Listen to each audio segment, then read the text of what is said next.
boys. We're funny, man.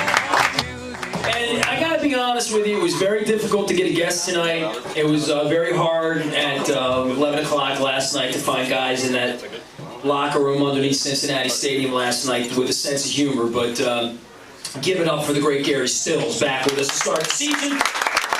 True story, Justin Green was going to come out and had committed to it and then realized that he had made a previous commitment. And he came running across the locker room, apologizing, grabbing me, and he did it right in front of Gary's locker.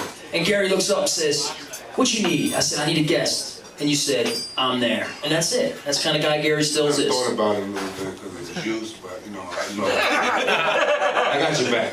You always have my back. And welcome in Drew Forrester here as well, getting up early, staying up late, milking, giving milk to babies and doing whatever else he does. And I'm not milking the baby, actually. Dude, I didn't get any sleep last night, man. I'm watching, but How much sleep did you get, Gary? Actually, I slept on the bus, the plane, the bus, then I almost got about 6 hours. 6 hours. I'm all about 3.5 right now. Went to bed around 1, got up 4:30, and you missed a hell of a lightning storm in Kentucky. No, about 5:30 this morning. You missed that. Yes. That was good. What is it about precipitation and purple uniforms at this point? That might be the toughest question I ask you, but at one point last night, my wife said, "Hey, it's starting to rain," because you were sitting up and we had like a roof cover. And you can see it on the video on WNST TV. There's my plug for that. And I said, "It's raining." And I said, "You know what happens after rain?" And the next play, they scored a touchdown. Well, last year it rained in Cincinnati and Denver. And it didn't fall in our favor. And actually, when it started raining, I said, "Wow, this is the same thing that happened last year." But I mean, we had problems way before the rain even came. So I mean, that wasn't even really what we should have been paying attention to. When it comes to clubhouse chats at halftime and all that, nobody was speaking about things that are said or things that aren't said. But I don't want to discuss necessarily what's happening on the field as much as what's happening off the field with the injuries. You all know, McNair, Ogden, Ray Lewis, these are the three guys on the cover of the media guide, if there is such a thing, to be playing the end of that football game last night and knowing that all these guys have these injuries. And these are serious things going on. And I know you guys haven't reconvened other than treatment today, but just as a veteran player in this league, can you speak to this a little bit? Because you've been in the league a long time, and you've seen veteran players go down, and you've had to win football games without veterans. Injuries are detrimental to a team. I wasn't here in 2005, but that was almost one of the same things that happened. You guys went 6-10 due to injuries. So, I mean, you can see it. Will Cox, BJ Sams. BJ Sams, he got hurt. McNair, I didn't realize McNair was hurt till I seen Kyle in the game, and then Ray got hurt. So we just got to find out how we're going to get through it and bounce back. Of course, they're going to move players around and put them in different positions so we can kind of compensate for if we lose. But hey, that's something they're going to have to do. I got no time to play. Here come Wednesday, I'm feet to my side. Live show. We're over here at Orchard Landing tonight. Why is everyone so dead tonight? Where is everyone, man? No applause, no nothing, no energy. Jeez.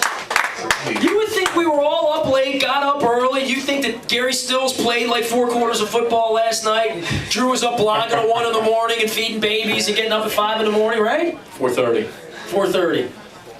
You're the most awake out of everybody up here on the stage tonight, I think. It's because I've had 4 cups of coffee. Oh, okay. That's and an espresso at 4:30 this afternoon. You know what? I You had a baby? Yeah. Oh, congratulations. Month ago. Thank you. Yeah.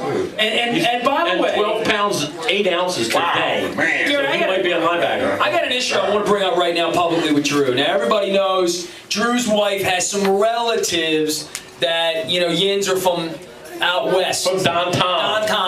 And the Berg and all that stuff. And some of his relatives purchased, I don't even want to say the S word, but you know what I'm talking about. Black and gold, that sort of thing for this child. And my wife and I went on a mission. Shameful, I told her. It was shameful. It's disgraceful that a family that lives in it's better than buying Oreo stuff. Oh, that was hard. So here's what happened, Gary. Last week, my wife and I went out and we bought little baby Ethan little white and little black Raven footies. Now, Drew, I want to know last night. Did it fit? That's what I'm asking. Yeah, that's the question. They fit. In fact, he had them on Sunday.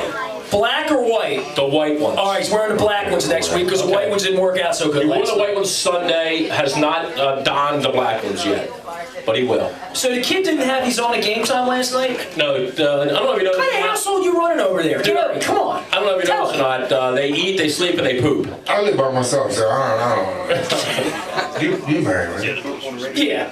He married. Yeah, I think so. That's my wife. Yeah. How you pull that off? I know. That's what I said. Hey, I've been asked for 4.5 years and it probably will be asked forever. You have altitude. I have Hey. no doubt about it. What an upgrade that is, huh? That's what I always tell him. You gotta keep working good company is what you gotta do. It's like you you hang out with Ray Lewis and Ed Reed and these guys and it makes Gary Stills look better. You think so? I think so. I kind of upgrade Ray, especially with looks and everything. All right, well, you take that up with him. He does a radio show with somebody else that I'm better looking than, so that's fine too. Hey, Sunday morning, my head is bad. Oh, it worth it for the time that I've had.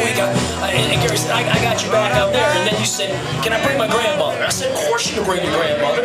And then you failed to bring your grandmother tonight. Where's Grandmama tonight? My grandmother's home. She's resting and just watching Bonanza. She's a big Western fan, so she's watching those old. Tell me about your grandmother. Where is she from? How old? Because you light up when you talk about your grandmother. My grandmother, she's from. She lives in Trenton, New Jersey, by way of Albany, Georgia. She's 88. So she's Southern raised. Yes. My mom's from South Carolina, and my mom's 88, so I have appreciation for this. She'll be 89 next week. Now I say, Yeah, give it up, man. 89, right? and she takes care of herself. She, I called her last week and said, Grandma, I need you to come up here and take care of me because my back is hurting. So she immediately called my mom. She got all her little home remedies together, and she's here and she's going to take care of me. And I've hurt my knee, I hurt my back, and she's gonna come put some of her home remedies on me. She got this potion, she said, that was blessed by a pastor. She got this stuff called the white liniment. She got some other stuff she's gonna. What's it smell like?